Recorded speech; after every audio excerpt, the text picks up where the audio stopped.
What's going on, guys, ladies? It's been a while since I posted a video, so I wanted to post this video for you guys real quick about the Infiniti.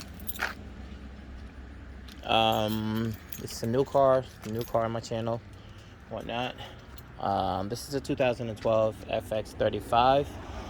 They're excluded. It's a little dirty right now. Just needs to be wiped down, cleaned up, washed up, and whatnot.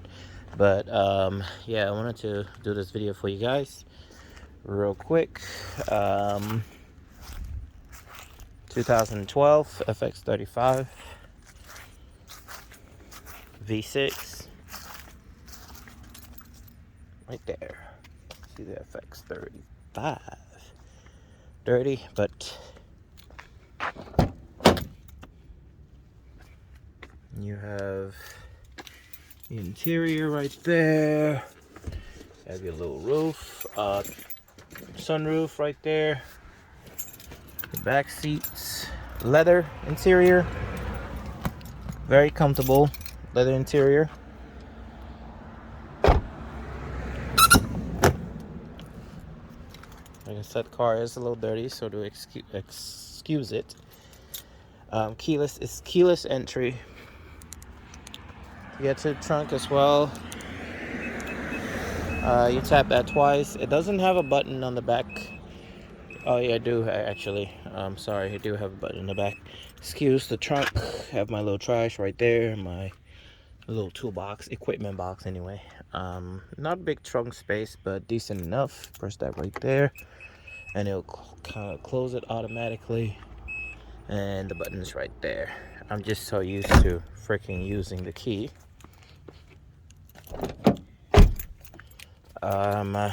Pop the engine. Pop the hood, sorry, to see the engine bay. Engine bay is dirty as well. Yeah, so she needs a really good washing. So at least you guys will see it, and it's bad when it looks dirty, when she looks ugly. And going into the new things. Once you get washed, she'll really look good. So let's get inside here. When you get into the car, you get greeted by a nice dash,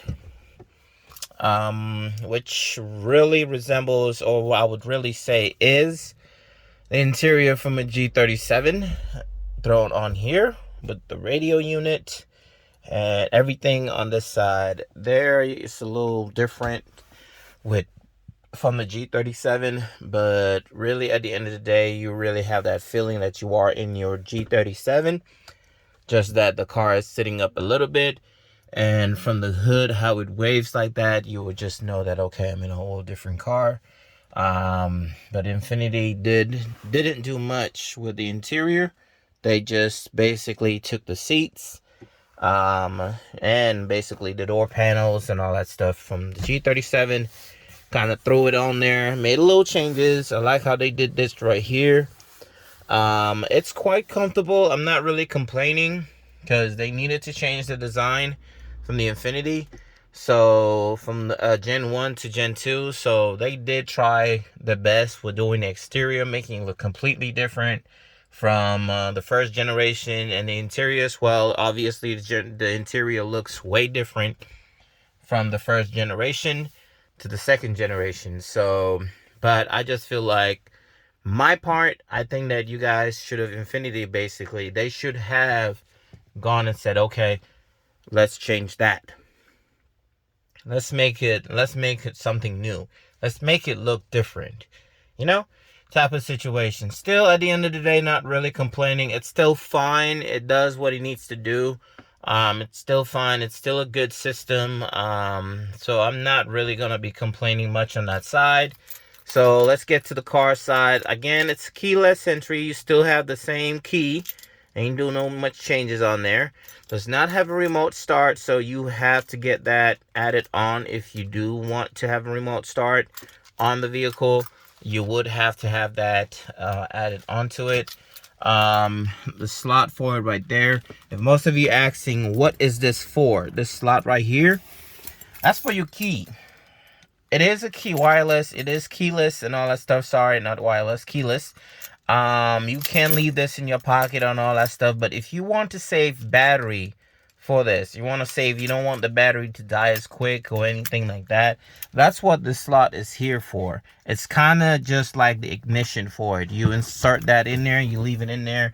So from there, the seats will, you know, move forward a little bit, and to say that, oh, it's in the key has been inserted. Once you remove it, you can tell as well by opening the door, the seat kind of moves back a little bit, but maybe you guys are not seeing it on your part because it's not moving as much.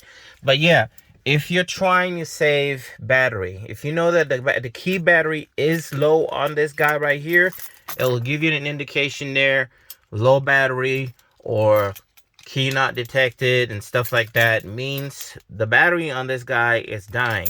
So this doesn't charge it. If you guys think that, I used to at first think that this charges your battery somehow or charges the key, it actually doesn't.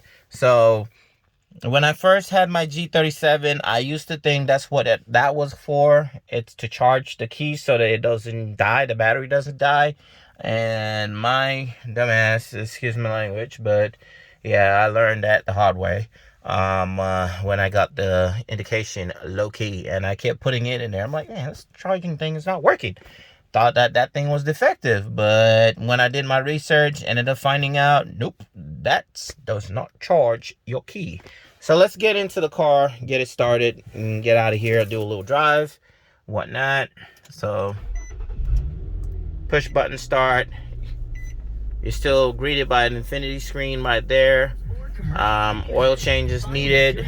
I have to get that done. It's due 106,000 miles. Actually, it's 107 is when I'm supposed to change it, but 106 is cool. It's letting you know, hey, time to change the oil on it. But yeah, it has navigation. You have your map, your Bluetooth, your all that nine yards. It has a camera as well.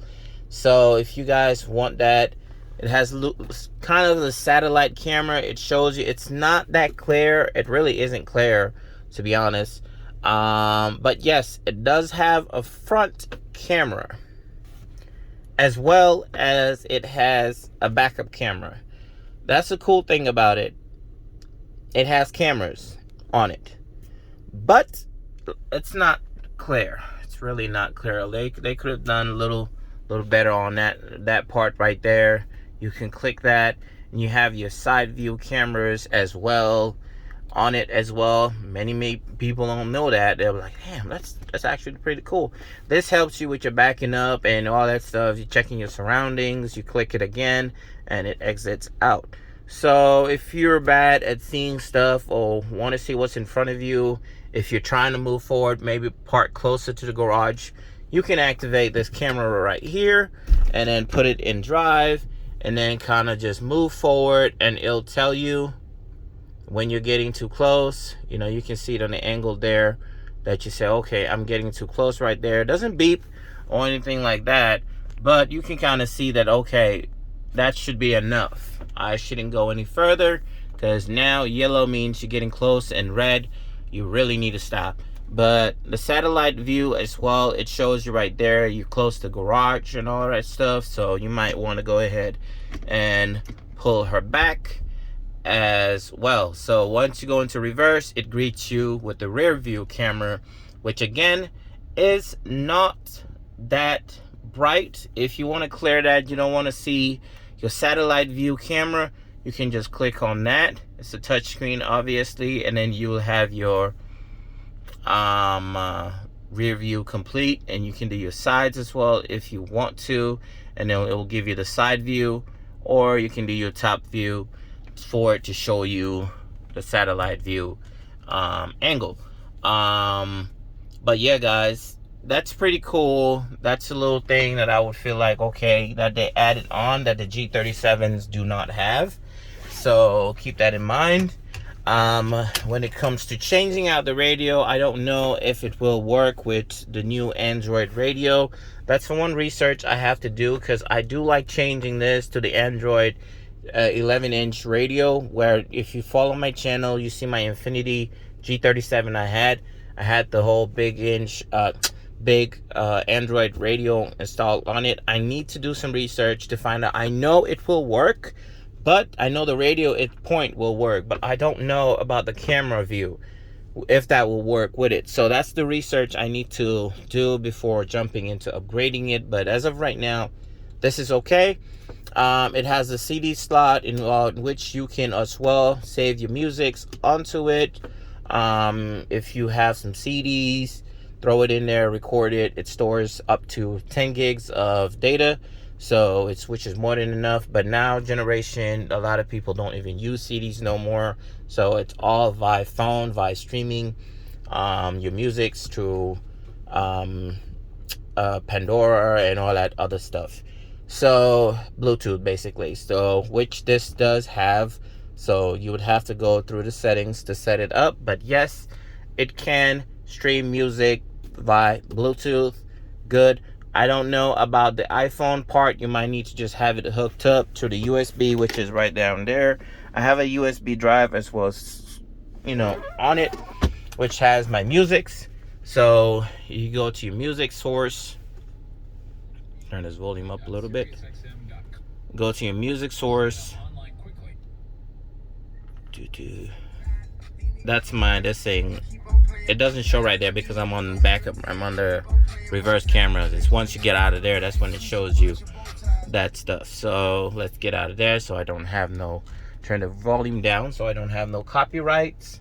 But yeah, that's it. Now when you're backing up, obviously you have 2 points of view. You can look through your top, or you can look your back. You have your backup camera, but it's always good to look out your windows, left, right, so that for you to see what your camera is not picking up, because your camera will not pick up everything. So you need to pay attention to that when you are reversing out. So put this baby back on drive, and you have a little angle right there. It'll show you your front view camera if you want it to. When you're driving, you have your camera, it shows you what's going on, but it only stays for a few seconds, and then it'll kind of go back to whatever settings you had it on. So basically the map, it'll go back to the map screen right there. Mode, that's your music box. Basically what's stored, the music you've stored onto the unit via only CDs. It does not let you store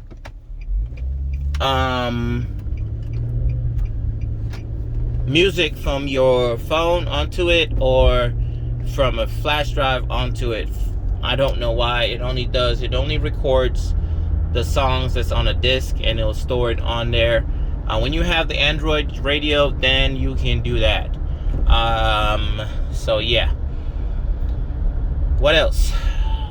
The car is quite comfortable, guys, ladies. If you're out there window shopping, or you're looking into getting one, maybe that's why you even got into my channel, you're watching this video, you're looking into one, and you're trying to find out, if it's a good buy and whatnot. Is it a good mid-size SUV, or should you look for something else? Basically, it's an Infiniti luxury car, very comfortable, but you need to make sure, if you are actually buying one, you have to make sure already your shocks, your brakes, your suspensions, the bushings, all that stuff is good. If not, you won't have that comfortable ride. Your tires as well. If not, like I said, you won't have a comfortable ride. But with all that is good, yes, it's a very comfortable drive. Very comfortable to ride in as well. And I don't think you'll complain on that part. Power wise, let's get to that. Power wise, horsepower, it's pushing about 320 to 340 horsepower, if I'm not mistaken. It's in the 300s anyway, which in today's generation isn't fast. It's just it's now in this generation, 300 horsepower is like you driving a car with 150 horsepower. So It's really not, but it's a mid-size SUV. It's not meant to be that power hungry car. It's not meant to be that sports fast car and all that stuff. It's meant to be a comfortable family car, mid-size family car. Not looking too ugly. You don't want to dump yourself in a minivan or anything like that. And you don't need something that big either. This will be fun. This is very comfortable to drive. So you should be happy with this. Your kids can drive it, you can drive it, and they won't feel like they're in a grandma's car.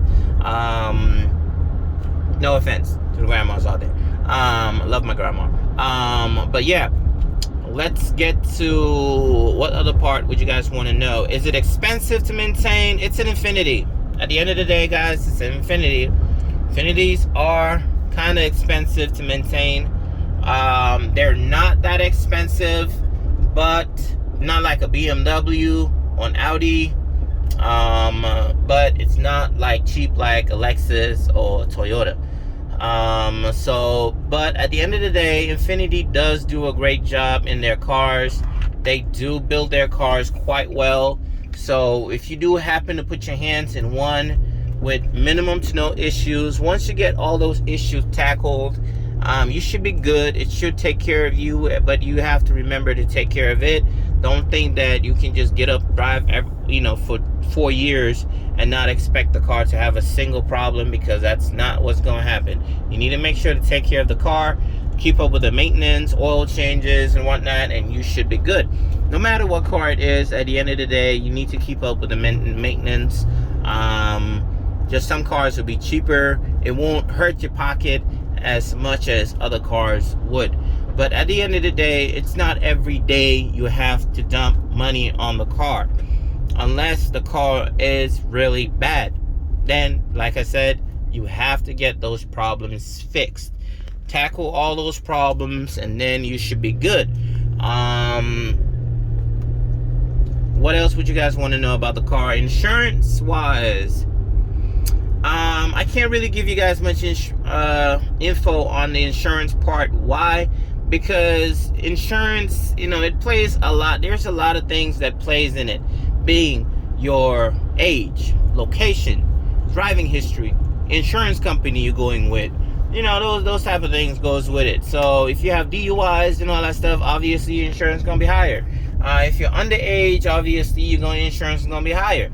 If you have a lot of cars, depending on the type of cars that you have, your insurance might be more or might be less. What else? The insurance company that you go with, every company is different. So Geico might be cheaper than State Farm. State Farm might be cheaper than Progressive. Progressive might be cheaper from Allstate. So you have to get the VIN and do some window shoppings on it. That's the first advice I would give you before you buy the car. Get the VIN number, not only so you can check the Carfax, but so you can go ahead and check on the insurance part to make sure you are not going to kill yourself buying the car and then finding out the insurance on it is going to be $200 a month. Not saying that's what I pay a month for it. I don't pay $200 from a month on the car. That would be ridiculous. But if it happens to be that now you're paying $200 a month for the car, it's not going to be as worth it as another car. In that point, if you're financing the vehicle as well, your car is $300, your monthly payment is $300, insurance is $200, that's $500. You're thinking about gas as well, which we're going to get to in a second. You have that to add as well, and the upkeep of the vehicle.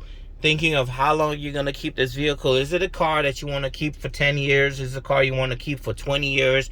Or is it a car you want to keep for just a year? There's a lot that you have to look into in that part.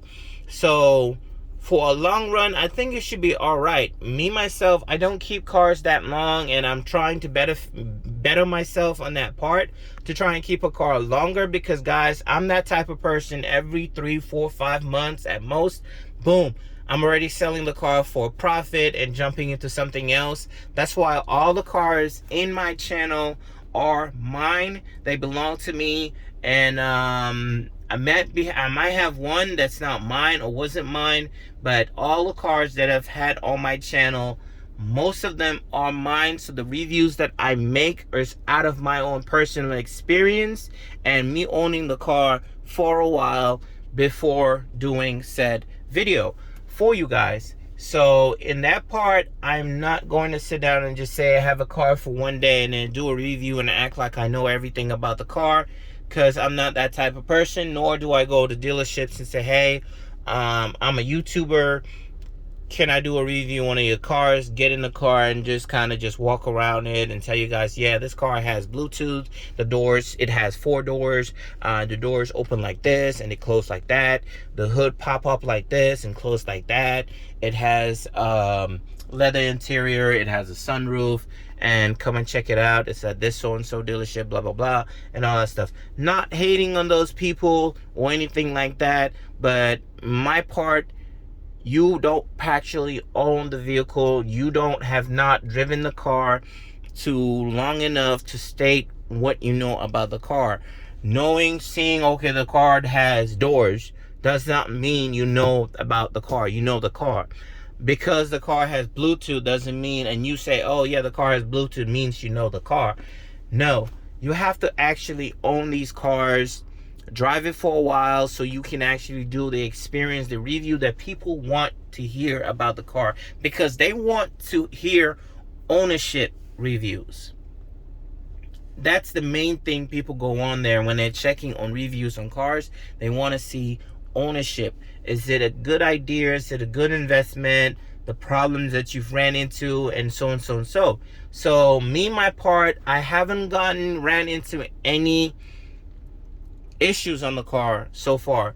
The tire light, that right there, I just need to put air in one of the tires, so, or it might be a tire sensor going out. I have not gone to investigating to find out on that part, but other than that, I've not had any issues on the car. Knock on wood if I had it, but there's no wood around, so I've not had no issues on the car, thank God.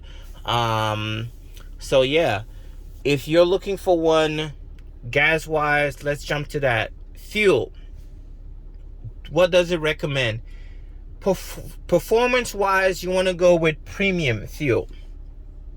You can run regular fuel in the car. It says it there on the gas tank.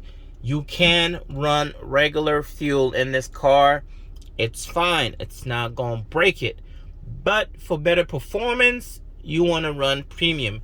Me, regardless of the vehicle, I always run premium on it. I've gotten used to that. So all my vehicles, I run premium fuel in it, because for some reason, not that I'm balling or anything like that, guys, it's just that in my aspect, my mindset, I feel like it's better fuel for the car. You yourself as a person, if you're here, you're drinking, you don't want to be drinking dirty water. You don't want to be drinking mid-grade water or anything like that. You want to be drinking good water all the time. So when it comes to your car as well, you want to take care of it. You want to make sure you're putting the good fuel in there and all the time, so that it can last longer, so that it can take care of you. Now, does it have good mileage? It's good, but it's bad. It's hard to explain.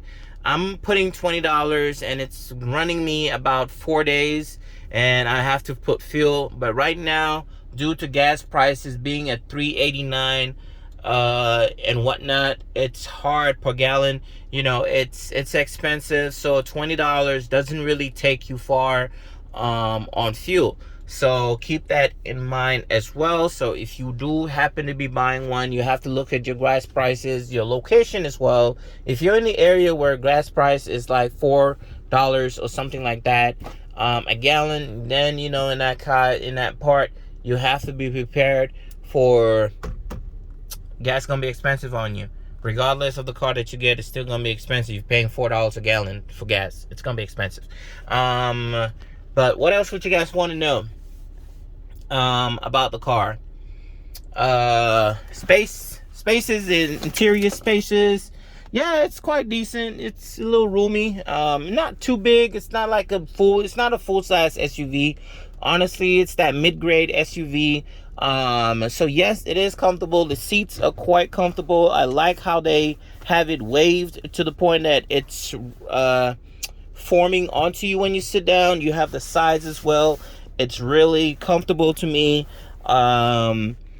What else? It's leather interior, so I believe all of them should be leather interior, depending on the, but you'll have probably different color trim inside and outside, depending on the color you're going for. What color should you go for it? I don't know. It depends on the color that you like. For me personally, I like black cars. I like the black on black look. I like the black exterior, black interior look. So, and there's a goal idea that I'm trying to go with this car, but I have to put that on pause right now because I have some more important things to go. I'm going for.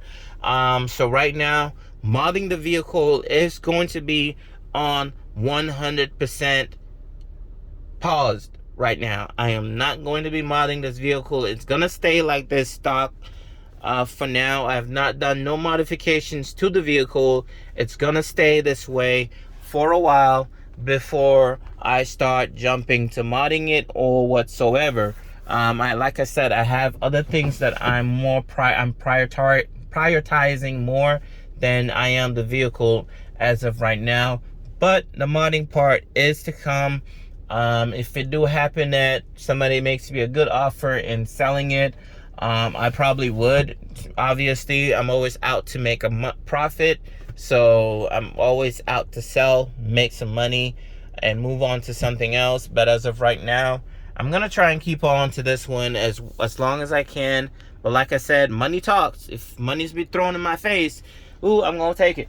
I'm gonna take it. So I love the car. I'm not complaining about the car. I like the looks and all that stuff, and I think you guys personally would like the same thing. You would like the car. The front kind of looks a little different. So to some people it kind of looks a little weird. To others, you know, they like it. It's different. Let me just put it right there. It is different when it's driving on the highway or so like that. It really does look good to me. And really, if you mod this vehicle, if you go online, search, you're still on YouTube, search FX, 22nd gen fx35s modded, or 2012 and up fx35s modded. You will see people have been modding these cars and they look good, especially those people who have lowered the car, put some coilovers and all that stuff on it, put some nice wheels, lowered it and all that stuff. It looks really crazy. So there is a lot that you can still do to the car to still make it look like a custom car. Don't feel like it's just gonna be a boring car. No, it's not gonna be fast. If you want something faster, but you want the style, you might want to go with the FX50. The FX50 is the V8 model of it, so they throw the V8s in there, and you should be good to go. Can you swap the motor out and just throw a V8 one in there? You probably can. Probably cost you a few grand to do that, but I believe it is possible with money in your pocket. Is it worth it? I don't know. Me, for mid-size SUV, I don't think it's meant to have all that power, for you to be racing or anything. I don't race my cars or anything like that. I need the A to B car, so I don't think I want my car to be fast at that point, especially a mid-size SUV. If it's something smaller, a sedan, a coupe, and all that stuff, yes, but mid-size SUV or a full-size SUV, it's kind of more risky because with your turns, your curves, the higher the car sits, the higher the chance you have of the car flipping on you on a turn, especially if you're going fast. So you want to keep that in mind. It's a great A to B car. It's really good for school, back home, back work, and all that stuff. If you're doing Uber and all that stuff, I'm pretty sure your clients will be quite impressed. They'll be quite comfortable and all that stuff as well when you are driving this vehicle for them. So yeah, guys, this will basically sum up my review on this 2012 FX35. If you have any questions, you can hit me up in the comments and I will respond. If I know the answer, I will respond to it and I'll tell you my side. What do I feel about it? But it's always good to do some more research before you end up jumping into one. But at the end of the day, it's still, guys, once you do check your VIN checks, your insurance, your Carfax and all that stuff, go ahead, take it out for a test drive, see how you feel feel if it's something you really want, or do you want to pause and look for something else. It's at the end of the day, it's going to be up to you. Some people, this is their dream car, they want it and all that stuff, so they don't care. So, but still, at the end of the day, you want to do your research first before jumping into it. I've kind of liked these cars, but honestly, I was after a different look. There's on FX Group, there's somebody who did a body kit on this vehicle, and it looks really sick. But yeah, you might want to research that as well. Check the body kits on this vehicle. There are 2 options out there, I think, or 3 options out there. There are some options out there for body kit what makes the car really look sick and all that stuff, but it's kind of pricey. And my point, I'm not paying that. When it's sad, I had bought the car already before finding out the prices on that body kit. So now I'm kind of low-key regretting that I bought it. But still, at the end of the day, I'm still kind of happy that I still bought it, because like I said, the car is quite comfortable to ride in. It's not too bad. It's decent. It looks good. And it's sitting up. I'm getting used to cars, you know, SUVs and all that stuff. And this not being a full-size SUV, I'm kind of happy with it. And hopefully you guys will be too. Again, I am sorry for the car being dirty. I've not taken it to a car wash, and it deserves it. So I'll probably do that later on this afternoon and take it to a car wash, get it washed up and all that stuff, and go from there. But this will sum up this video on this car, and I'll keep you guys updated, or follow my channel. If you guys need more reviews, if you need another video of the vehicle, I can do so for you guys. I have no issues out there. One thing I'd like for you guys to do, if you haven't, please subscribe, like the video, so that your boy right here can start getting paid. I'm still trying to figure that whole paying part of getting paid from YouTube and all that stuff. I'm still trying to figure that out, but hopefully this will help me out, help you guys, and help you guys help me type of situation. All right, thanks guys, thanks for watching, and I'll see you guys in my next video. Take care.